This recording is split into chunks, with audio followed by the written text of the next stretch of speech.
Minds that plot destruction. You can't have fun in your own program. Where can you have? Sorcerer of death's construction. In the fields of bodies burning. As the war machine keeps turning. Death and hatred to mankind. Poisoning their brainwashed mind. Welcome to the Anarchist World this week, broadcast across Australia on the National Community Radio Satellite. Listen to the Anarchist World this week, Australia's sacred cow slaughterhouse. Listen to analysis of local, national, international events. Listen to analysis you'll never hear anywhere else.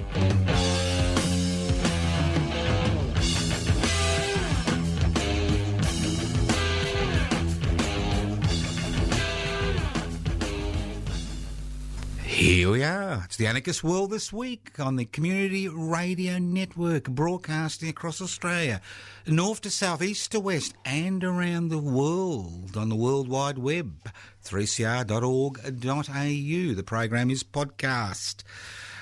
That's right. If you get called away, nature calls, the bikie next door needs a cup of sugar for his meth lab, don't despair. The program is podcast. You can access the podcast by going to 3cr.org.au. My name is Joseph Toscano. And if you wonder what anarchism is all about, anarchist society is a voluntary, non-hierarchical society based on the creation of political and social structures which are based on equal decision-making and equal access to wealth. Simple concepts. Where do I get this? Where do I get this from? Do I pluck it from the stars? No. Anarchos without rulers. How do you create a society without rulers? You devolve power, you share wealth. It's inequalities in power and wealth which are the major, not the only, but the major causes of many, many of the issues which I'll be discussing today, which make life a misery for many people. And really, it shouldn't be a misery. It shouldn't be miserable. Now, let's start off. What are we going to start off with? Anglicans. Now, I love Anglicans. I love Anglicans especially. They're my favourite Christians, Anglicans. You know, formed by a king who was above the law, who executed 2 of his 6 wives because he was shooting blanks, who needed a bit of extra money, so he took over the Catholic Church and all its properties. And guess what today? It looks like the boys and girls from the Anglican Church have learned nothing. Now, the federal government is under a little bit of pressure to change the current laws regarding discrimination. Not that it wants to change them, and I'm pretty confident it's not going to, but 34 august heads of private Anglican schools across this great nation of ours have written to Mr Morrison, begging the man not to rattle the cage, not to change the laws regarding their abilities to legally discriminating against employing certain people with a different sexuality in their schools, because it could interfere with their, the little kiddies' religious education. Extraordinary. Quite extraordinary when you think about it. It gets better. Now, I'm sure you all would have been overcome 10 days ago with the apology to the victims of clergy abuse and the victims of institutional sexual abuse in this land over the last, 100 years? Especially over the last 50 years. It took, 50 years to get a royal commission because nobody was listening. And if Mr Abbott had been Prime Minister, I can assure you there would have been no royal commission. Being a devout Catholic, as Mr Morrison is a devout something. I've forgotten what it is, some Pentecostalist or something. Oh, who knows? I'm a devout atheist, in case you wanted to know. Not that it makes much difference. We all die, don't we? But we've had the apology, and many abuse victims didn't expect much. They're happy the apology occurred. They want a little bit more than an apology. It's a little bit like I come into your house, you know, rape somebody in your home and say, "Look, sorry, mate, sorry about that. Look, I didn't really mean it. I just had a need, you know." Well, they're getting away with it scot-free.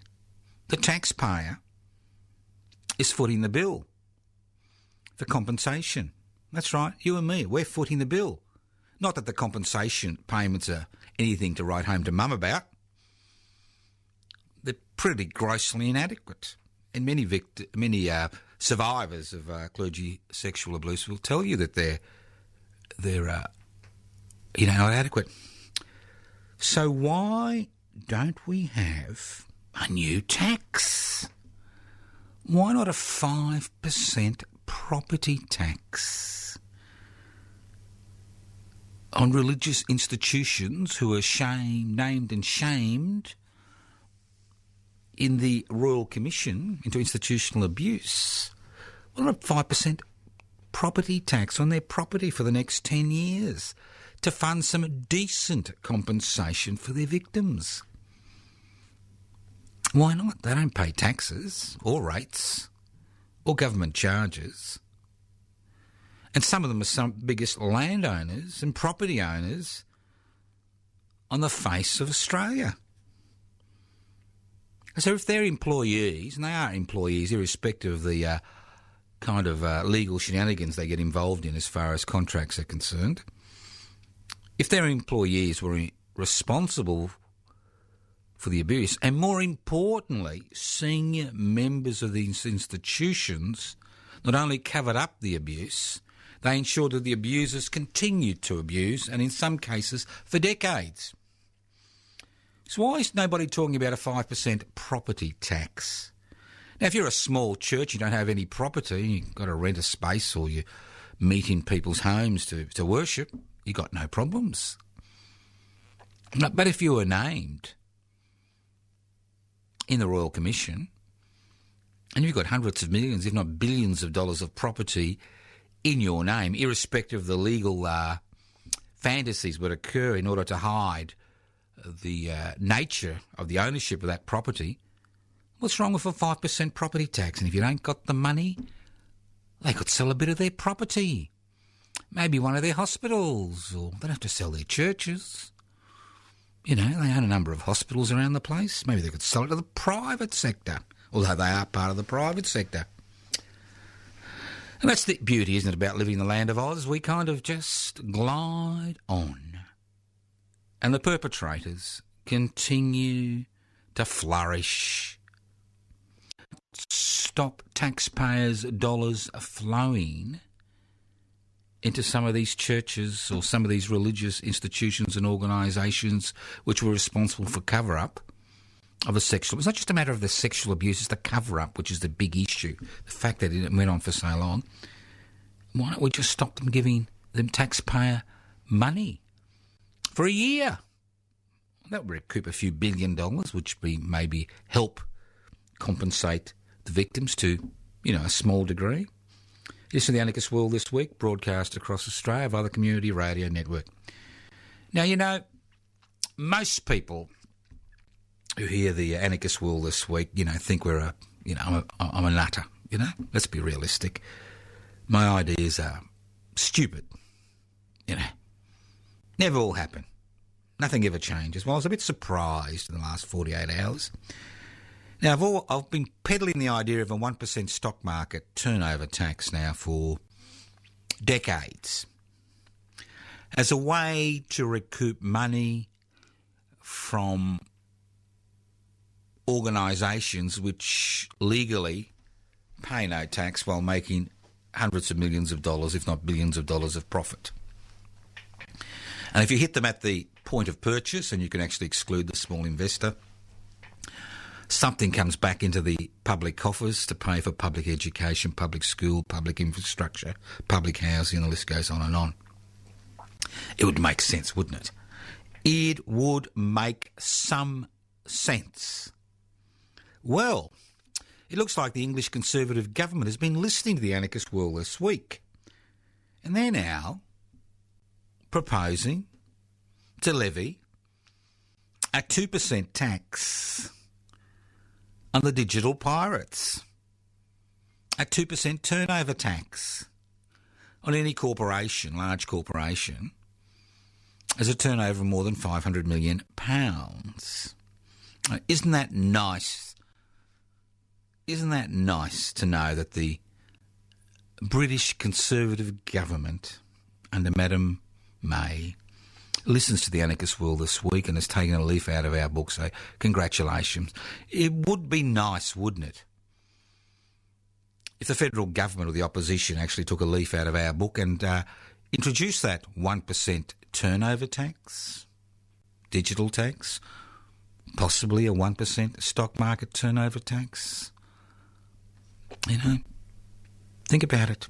Easy. In a digital economy where traditional methods of taxation are no longer relevant unless you're some type of loser in small business like I am, well, you know, you still pay a fair share of tax. Wouldn't it be nice to have a turnover tax on, you know, stock market investors? You know, the market goes down $50 billion in one day. Ka-ching! 500 million goes to the public purse in one day.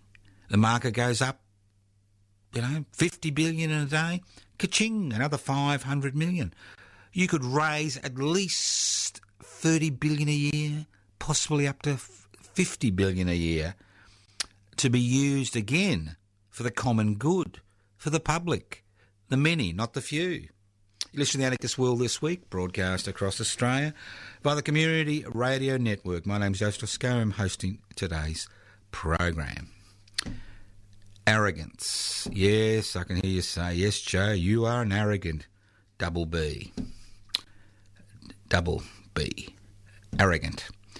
Well, I thought I actually had the gold medal for arrogance, but unfortunately I've been pipped at the post. Pipped at the post by the Corporatised Cricket Association. That's right.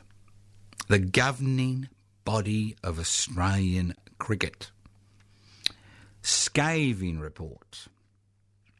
Scathing report about their arrogance.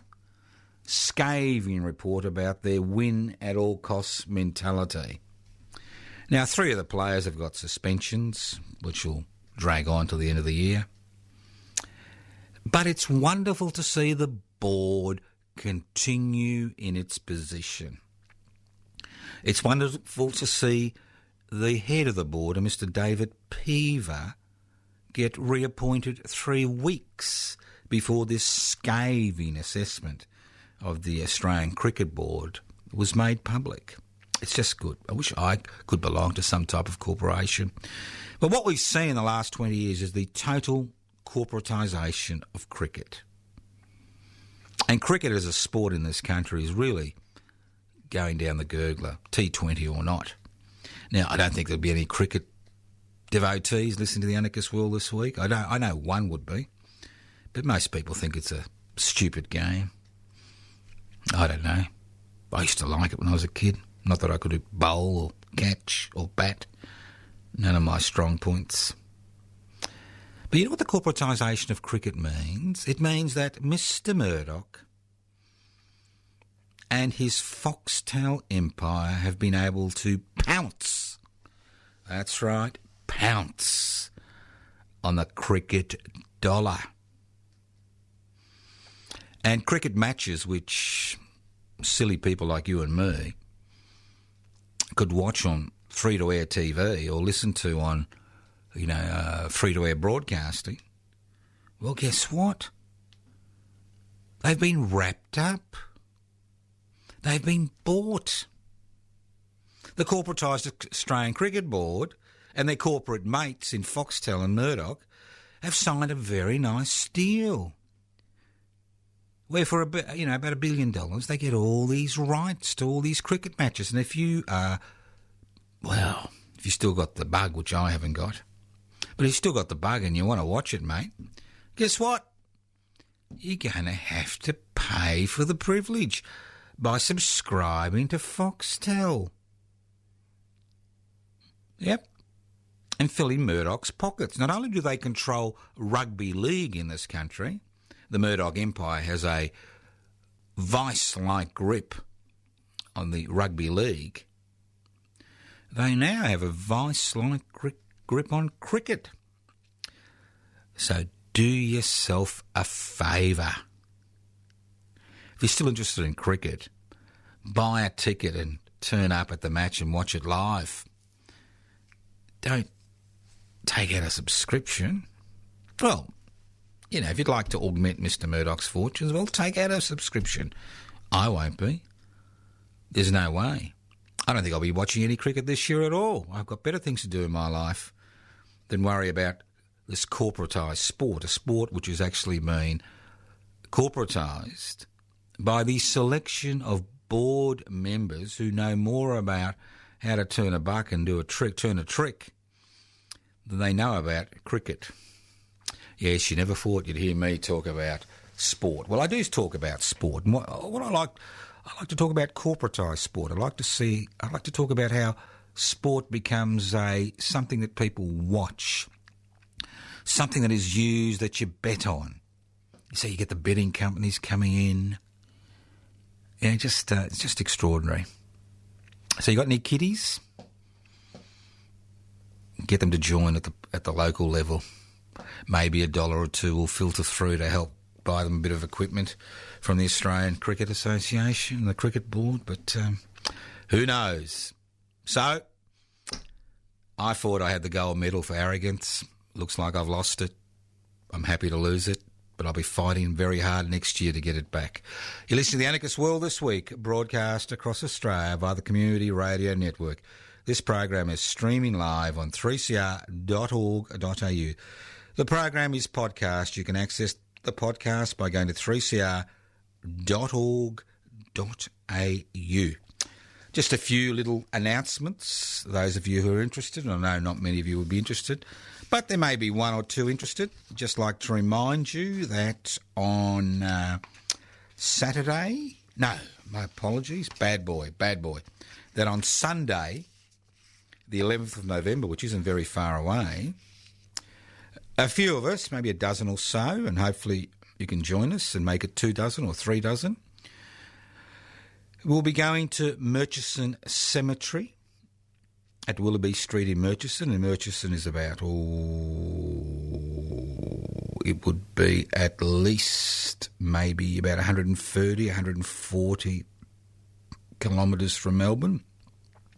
It's past Nagambie, go to Seymour, then Nagambie, and then Murchison. Now, a few years ago, we discovered that one of our brothers, Francesco Fantine, was buried at the Murchison ossuary. And you're wondering, who's this Francesco Fantine? Well, Francesco Fantine was a refugee, an anarchist refugee from Mussolini's Italy, who made his home here in Australia. Worked on the cane fields in North Queensland and the woolen mills in Geelong. Now, he died in an internment camp. Well, he didn't actually die. He was murdered at Camp Loveday in South Australia in 1942. Now, the Australian government, obviously concerned about, a possible fifth column in this country during the Second World War, interned many Italians. But they had a problem. You know what it's like? All Italians look alike. When I'm an Italian, well, I'm of Italian descent. I'm not an Italian, I'm of Italian descent. When I go in a room full of Italians, we all look alike, That's what they tell us anyway. So that's a bit of a problem. So they put in about 40 socialist anarchists who'd been campaigning actively against the fascist presence in Australia. It was a huge presence because Mussolini spent millions of dollars trying to build a fascist movement amongst the Italians in Australia, setting out doctors in North Queensland, setting up medical clinics, bankrolling organisations, and those exiles that had come, especially the anarchists like Francesco Fantine, were involved in direct action against the fascist government for over 2 decades. So what did the Australian government do? Well, they rounded up all these Italians because they all look the same. It's difficult to tell them apart. They've all got little beards and slick back hair and brill cream. And put them in the same internment camp as your dinky-die Italian fascists. So here we were. We had about 40 socialists, anarchists, activists interned with about 600 fascists in the same area. Now, Francesco Fantine was a man who didn't put up with garbage. He'd been an activist all his life. He'd paid the price. He stood up. He refused to be coward. He refused to give the fascist salute. And he was bludgeoned to death while he was bent over taking a drink from a tap. Yeah, the usual stuff you expect from, the fascist element, You beat a man to death when he's not looking at you, when his head's down, by a 2B4. And the bloke who murdered him did it on the orders of the camp commandant. That's the Italian, not the Australian one, but that section. So, and he got 2 years in prison. Poor old Francesco was buried outside Camp Loveday. Now, I've got a photograph which has been put on the Francesco Fantine banner, which we take with us to Murchison. And on this photograph, there's a cross, then there's a triangle with Francesco's name on it, and then there's a cross. Now, Francesco was an anarchist. He was an atheist. He was an anti-fascist, and he was anti-militarist, and he paid the ultimate price. A few years after the war, all the prisoners of war, Italian prisoners of war, who died in internment camps in Australia, and all the internees who died in internment camps in Australia, their bodies were spirited away by the Italian community to this ossuary at Murchison in Victoria. Now, we knew nothing about this till a few years ago when we discovered that Francesco Fantine had been buried there. Now, on the Sunday nearest Armistice Day, and this year Armistice Day falls on the 11th of November, the Italian community gathers, the descendants, relatives and friends of those who are buried gathered there at the Murchison Cemetery, which is an official Italian war cemetery, to pay their respects to those in there. Death is a great equaliser. You've got fascists in there, you've got an anarchist in there, you've got men in there, you've got women in there, and the only thing they have in common is the fact that they died in internment camps around Australia. So this year, once again, we'll be paying our respects. Now, we're very respectful people. The ceremony starts at 10 a.m. There's the usual, stuff. Then there's an Italian Mass, a Roman Catholic Mass. And at the end of their ceremony, which takes about an hour and a half, we have our ceremony for Francesco Fantine. The reason we go at 10 a.m. is that the actual ossuary is opened at about 9:30 a.m. It's only open once a year, and it gives us a chance to go inside and pay our respects to Francesco and write in the visitors' book there. So, and after that, which finishes about 12 o'clock, we go down to the riverbank and have a picnic. Just a bit of a discussion and a picnic. At least he's remembered. Dead in 42, remembered in 2018. He paid the ultimate price and he paid the ultimate political price because he was an anarchist, because he was an atheist, because he was an anti-fascist, because he was an anti-militarist. So rest in peace, Francesco Fantine. We will not forget your sacrifice. Join us at the Murchison Cemetery at the Ossuary, Willoughby Street in Murchison at 10 a.m. Bring a seat. The ceremony is relatively long. Our ceremony is relatively short, less than 10 minutes, but we don't usually start till they finish their ceremony. We're there all on the same day because it's the only day the ossuary is open that we can actually go in and pay our respects. So you don't have to ring anybody, just turn up on the day. 10 a.m, turn up, be part of this remembrance. Now, if you want further information, you can go to www.q7461 Fantine, FANTIN.org, or you can go to my personal Facebook page, Toscano for the Public, or Joseph Toscano, or you can go to the Anarchist Media Institute webpage, anarchistmedia.org, and all the information's there. So if you do come along, bring some food and drinks to put on the communal table after midday on that day. It's a good day. And it also marks the 100th anniversary. Sunday the 11th of November marks the 100th anniversary of Armistice Day, the day that World War I officially ended. Now, those of you who are a bit of history buffs will say, the 11th of the 11th? Well, that's a very important day in Australia, and it is an important day.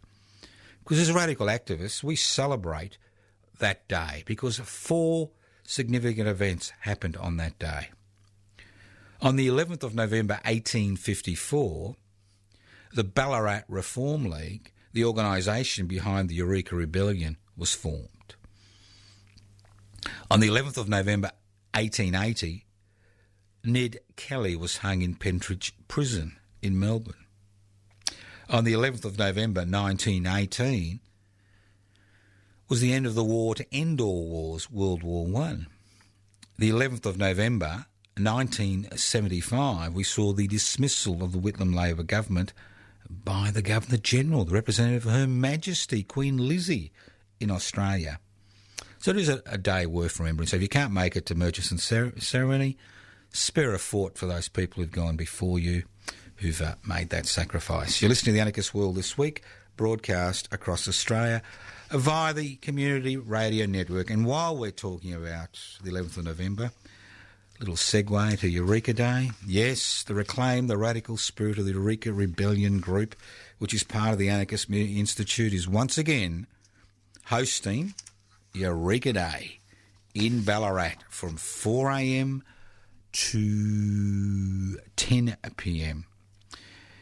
Now, the dawn ceremony will be in Eureka Park at the corner of Eureka and Stall Street in Ballarat. And the last event for the day is the dinner at the Queen's Head Hotel, the Eureka Dinner, where we'll have entertainment, and Dr. Anne Sunter Beggs, one of the foremost, well, I think the foremost living Eureka expert in Australia, will be talking about some Eureka heroes. So, again, if you're coming and you want to be sure of a seat to the dinner, try to reserve. You can turn up on the day and take your chances. We can fit between 60 and 90 at a squeeze, the Queen's Head Hotel. You pay for your own food and drinks. It's pretty simple, the way it goes. Everybody's welcome. It is a Monday. It is a Monday, Eureka Day, 3rd of December. We don't celebrate. We celebrate the day when it occurs. And this year, it's a Monday.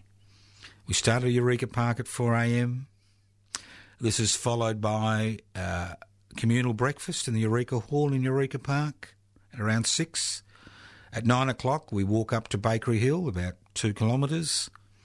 At the site the Eureka Oath was taken, we swear by the Southern Cross to stand truly by each other and fight to defend our rights and liberties. Then we walk to the Ballarat City Hall to see if the Eureka flag has been placed on the main flagpole. Never in the history of the city of Ballarat have they bothered to show any respect to the men who are buried in the Eureka Old Ballarat Cemetery by actually flying the Eureka flag on the main flagpole on Eureka Day. And I don't expect the Conservative mob that's currently in charge of the Ballarat City Council to actually do any different this year. Then we walk from there to the old Ballarat Cemetery to pay our respects to the dead, those men who are buried in a mass grave. Not all the people who died during the Eureka battle are buried there, but about half of them are. And then from there we walk back to Ballarat Trades Hall for a bit of a barbie, late lunch and a drink or two. Then we walk back to the Eureka Centre to have a look at the Eureka flag. From there we just have a bit of a snooze, and then at 7pm is the Eureka dinner at the Queen's Head Hotel. So it's a long day, 4am to 10pm. It's a very long day, but it's something you should do once in your lifetime. And this year it falls on Monday, the 3rd of December, and obviously you're all welcome. Okay, let's move on. We've got other things to think about. You've got to hand it to the banks, you know. I love them. Well, I had to storm out of one last week. I couldn't stand it anymore. I just couldn't stand it anymore, so I just stormed out. Sometimes you got to do things. You know, I'm a citizen, not a customer. You know, today's the last day. Now, if you listen to this program on the 31st of October, you're a lucky person. Because today is the day that flexi commissions become illegal. Now, the banks, the big banks, will haul through the coals during the Financial Royal Commission, and they could have quite clearly stopped these flexi commissions months ago. Now, a flexi commission is a very simple commission. You know, you go and buy a car at a used car yard, okay? You can't afford a new car. And you ain't got the pennies in your pocket, but you need the wheels in order to get around, in order to do your work, okay? Or ferry the kiddies or the friends around. You go into the car yard, they shake your hand, you find a lemon, you say, oh, sorry, I ain't got any money. And they say, it's all right, mate, it's all right. Or matess, it's all right, miss, mate, mister, whoever. We can get you really good deal. You go, oh, yeah, I need those wheels. They say for 16% interest over the life of the car, you can drive it out now. And you go, wow, where do I sign? Well, what happens is the used car salespeople are acting as basically as agents for the banks. If they can squeeze 18% interest out of you or 14% interest out of you, the commission they get, a continuing flexi commission over the life of the loan, increases. So instead of offering you a 10% interest rate, you get a 16 and 18% interest rate on a car loan, and most likely a lemon which is going to fall apart in a few years' time, and you're going to have to continue to pay off that loan. Now, these type of arrangements are illegal. You cannot charge, the banks cannot pay used car salespeople flexi commissions from the 1st of November. Now, the banks knew they were gouging people before this. These deals had been aired publicly during the Banking Royal Commission. They were asked by the Royal Commissioners whether they were going to stop this, and they said, no, we will wait till the law changes before we stop fleecing people. It's extraordinary, isn't it? Makes me think. Remember we had the great financial crisis, you like that? The GFC, the Great Financial Crisis in 2008. The government stepped up and bailed out the banks. But instead of saying to them, look, boys, look, girls, we're bailing you out.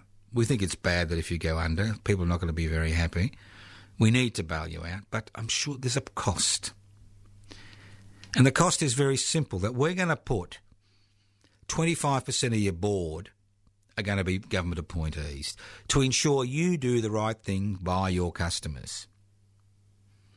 If the government had the courage in 2008, when it actually gave this unreserved guarantee which put a financial floor under the banks, to say, we're happy to give you the guarantee if 25% of your board is government appointed, so we can keep an eye on what's happening, in these banks. I am sure many of the things, the criminal activity that was actually highlighted, the banking criminal activity that was highlighted during the Banking Royal Commission wouldn't have occurred.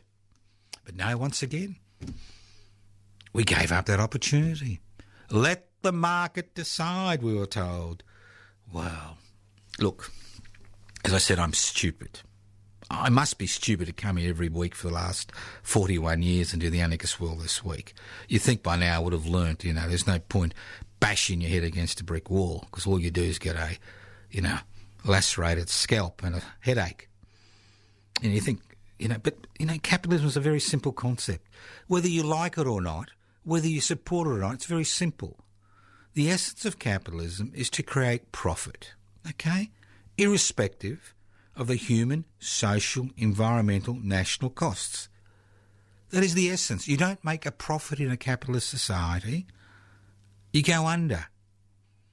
You don't look after your shareholders who provide the capital for you to run your business. If your company's publicly listed on the stock exchange, you go under. So the banks and the financial sector and the used car business and the shops selling you, things, they're all based on this concept that they need to make a profit in order to survive and prosper, okay? So obviously, if there are no laws, if governments sit on their hands and say, let the market decide, let the market decide, as if the market is some type of living, breathing, thinking entity. The market's created by human beings. Let the market decide. Well, obviously, the market's got to do everything it can to maximise profits, irrespective of, as I said, the human, social, environmental costs. They're going to squeeze their customers. They're going to abuse their staff, as long as the dividend increases, keeps their, shareholders happy. And that's the role of government. Well, it wasn't the role traditionally. Traditionally, the role of government or the state was very simple, was to keep people under control, to ensure that those who exercise power continue to exercise power without that power being challenged. Well, because the revolutionary and social and reformist movements during the 19th and early 20th century, the state, through governments, was forced to look after the interests of the community as a whole. Not because they wanted to, but the nature of the state changed. Over the last 40 years, yes, I'm going to use the magic names, the four horsemen of the apocalypse. During the last 40 years, all those gains that were made during the previous 80 years through the blood, sweat and tears and lives of countless unnamed, forgotten men and women who we owe our current situation to, because of their sacrifices, have been turned on their heads through the deregulation, privatisation, corporatisation, globalisation revolution which has swept the country. And we are now reaping the dividends of allowing the market to decide. Extraordinary. I'll give you a few examples. Now, the Victorian Labor government, which thinks that it's going to win a great thumping majority at the Victorian state election on the 24th of November, well, the Victorian Labor government privatised the docks. That's right, privatised the docks. 100-year lease or something, 70-year lease. Guess what? Privatised 18 months ago, 2 years ago, whatever it is. Fees in some sectors have increased by 2,000%. And these fees obviously are then directed at consumers. Prices go up.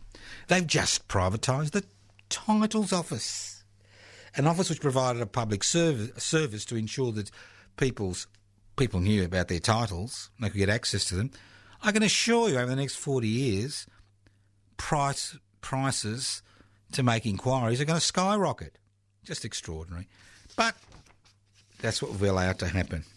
Now, talking about things we've allowed to happen, we have allowed, as a community, public housing to become a non-issue. Both the state government in Victoria, the Labor government, and the Liberal opposition in Victoria are hell-bent on privatising what's left, the dregs, what are left of the public housing sector, little bits here and there.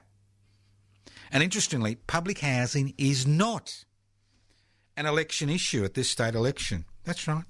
Not an election issue, of no interest to anybody except us. Now, public housing is everybody's business, whether we like it or not.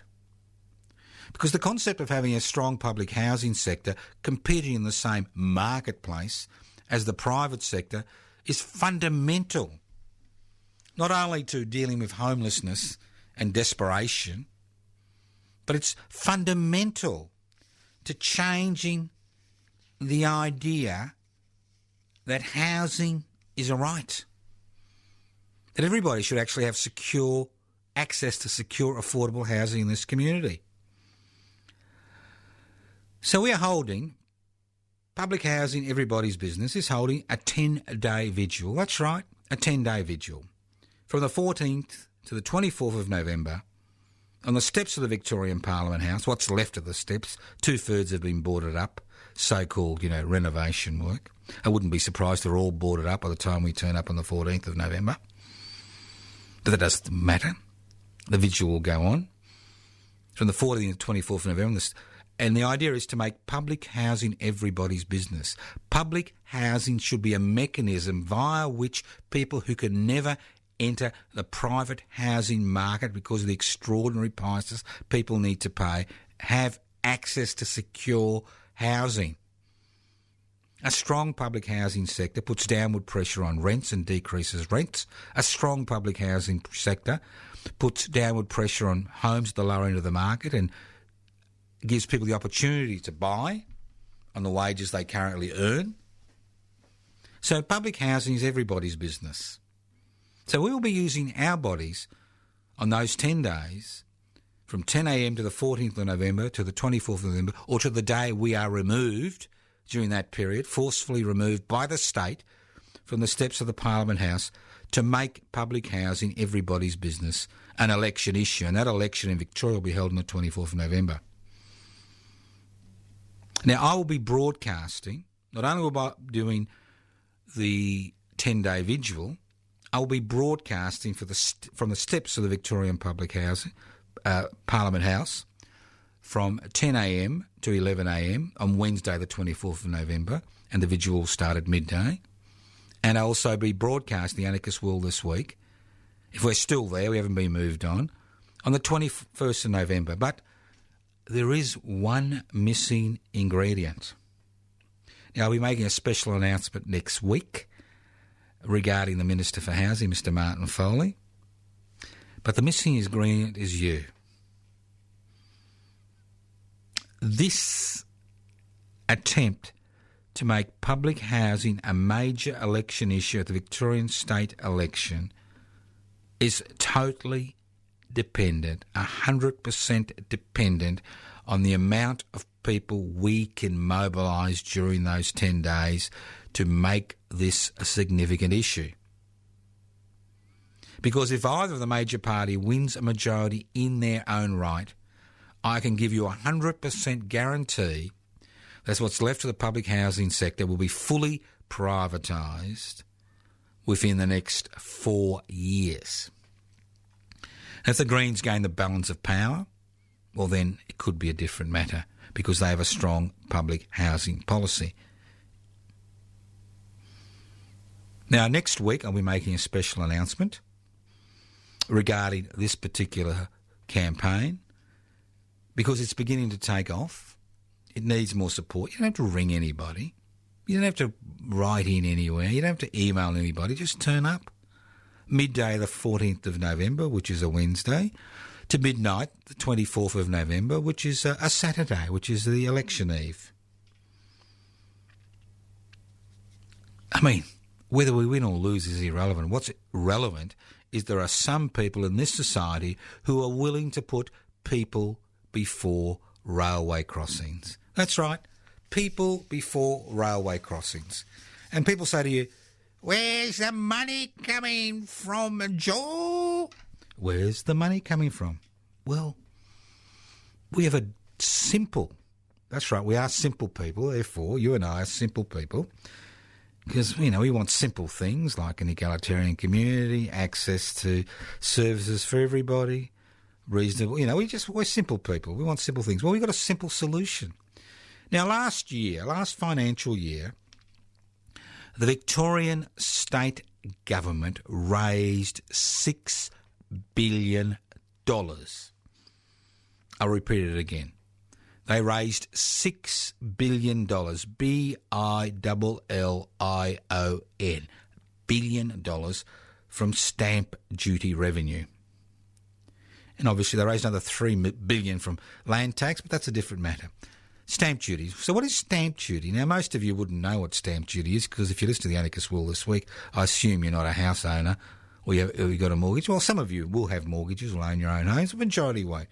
Well, stamp duty is if you ever get the joy of going to an auction and buying a home or buying a home privately or a unit or a flat or a dog box. Well, not a dog box, I exaggerate. You pay stamp duty to the government. You pay the government for the privilege of buying a home. Now, wouldn't it be sensible if the money which is raised by the government through stamp duty is quarantined for public housing? That makes sense. Even I think it makes sense. You know, and I don't think very straight at all, as you know. So, what would that do? Well, we could get rid of the waiting list in a year by spot purchasing 20 to 25,000 homes and units across the state, which would get rid of the waiting list. You could get rid of homelessness in 2 weeks. And you could house 1 million Victorians, that would be about 20% of the population, in public housing by 2029. So this battle is not just about homelessness and people in dire emergency situations.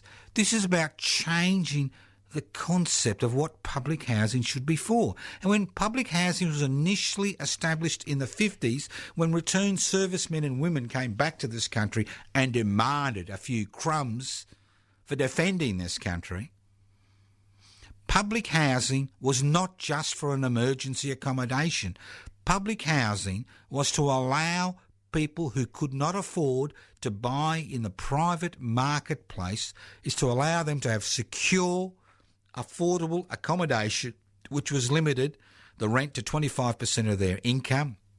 And more importantly, it allowed their children to grow up in the same area, go to the same schools, go to the same sporting groups, form friendships, not be moved around every year or two because some landlord or some landlady, you know, wants to hike up the rent.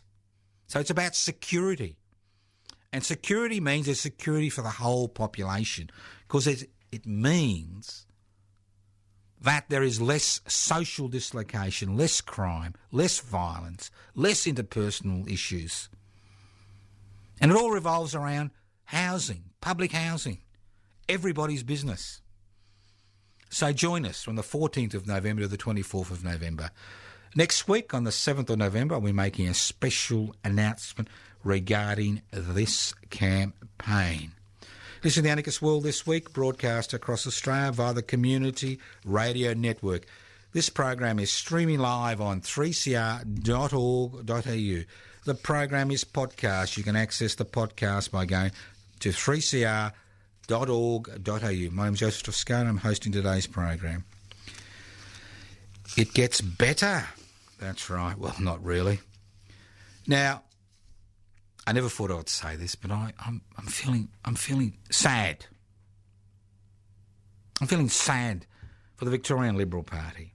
Very sad. Now, I expected a bit of competition because I want a hung parliament so that public housing continues to function. But looks like the Liberal Party is on a road to nowhere. Just 24 hours ago, the party treasurer, Mr David Mond, sent out a little email to committee members stating that the Muse, the Liberal Party incarnate, Mr Kroger, the numbers man, was a self-serving, autocratic, responsible for self-serving autocratic behaviour and rantings. Can't believe it. And the party treasurer was pissed off that Mr Kroger, who sees himself as the leading light of the Liberal Party in Victoria, took the McCormick Foundation, which is basically a foundation that raises money for the Liberal Party, to the Supreme Court because it wanted a bit of money, and they wouldn't give it to them, and they lost $1.1 million in legal fees. Just extraordinary. Now, if you're a Liberal, get your act together.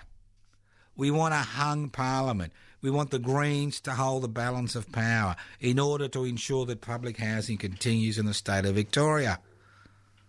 I mean, if this goes on, I'll have to go and campaign for you. You've been listening to the Anarchist World this week, broadcast across Australia via the Community Radio Network. This program has been streaming live on 3cr.org.au. My name is Joseph Toscano. If you'd like to find out more about the program, more about myself, more about anarchism, more about the meaning of life, no, this is not Monty Python. You can go to a number of media sites, anarchistmedia.org. You can go public interest before corporate interest. We're about to make up that web page, hopefully in the next 6 to 8 weeks. If you want to become a member of Public Interest Before Corporate Interest, download the application form from PIBCI, PIBCI.net. Public Interest Before Corporate Interest was formed in 2015. We use direct action, like the Public Housing Everybody's Business campaign, and we're also trying to be registered as a federal political party. Not for the next federal election, but for the election after that in 2022. Yes, we do think ahead. Now, a number of web pages you can go to, as I said, anarchistmedia.org, Peter Norman Commemoration Committee webpage. You can go to the Tanaminuai Morborhina Commemoration webpage. And don't forget that the next Tanaminuai Morborhina commemoration will be on the 20th of January 2019 at the memorial, which we were responsible for. You can go to my personal Facebook page, Toscano for the Public, or Joseph Toscano, and the list goes on and on. Now, you can leave messages on 0439 395 489, 0439 395 489. You can email me at anarchistage@yahoo.net, or you can go to the PIBCI website. Now, if you're interested in finding out more about the Francesco Fantine, you can go to the Anarchist Media Institute website, anarchistmedia.org, or you can go to the Fantine webpage, q7461fantine.org, q7461fantine.org. Thank you for listening to the Anarchist World this week on your local community radio station, courtesy of the Community Radio Network. Now, don't forget that this program will be coming live from the steps of the Victorian Parliament House from 10 a.m. to 11 a.m.